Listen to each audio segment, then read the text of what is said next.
boutique d'articles, une femme aigrie, Poli s'ennuie dans sa propre vie. Un jour il craque, il allume le feu, il fuit vers la rivière sous un ciel plus bleu. Ille-la-Vilaine était son enfer, mais le monde sauvage l'attend de bras ouverts. Il n'est pas un héros, il n'est pas un soldat, juste un homme qui cherche son éclat.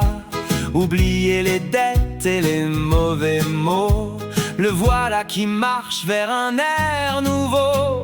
Mourir en héros ou vivre en truand, il choisit d'être heureux simplement. Adieu l'ennui, adieu les regrets, Poli s'en va, il est enfin prêt. Il a brûlé sa vie pour la recommencer. Au bord de l'eau, dans la liberté, il arrive à l'auberge du Pot-au-Feu, où l'accueille une dame au sourire joyeux. Il devient le passeur, le gardien du lieu. Sous le soleil chaud, sous les yeux de Dieu, loin de sa cousine et des conventions, il trouve enfin sa propre vocation.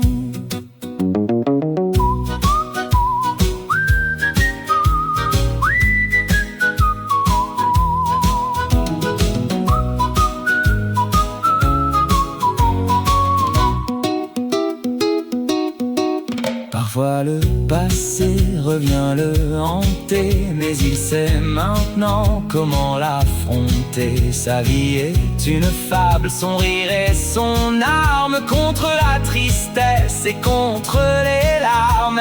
Poli a compris le secret du bonheur, vivre l'instant sans aucune terreur. Le feu peut détruire, le feu peut sauver, tout dépend de ce qu'on a décidé. On n'est jamais trop vieux pour s'enfuir et dessiner un nouveau devenir. Mourir en héros ou vivre en truand, il choisit d'être heureux simplement. Adieu l'ennui, adieu les regrets, Poli s'en va, il est enfin prêt.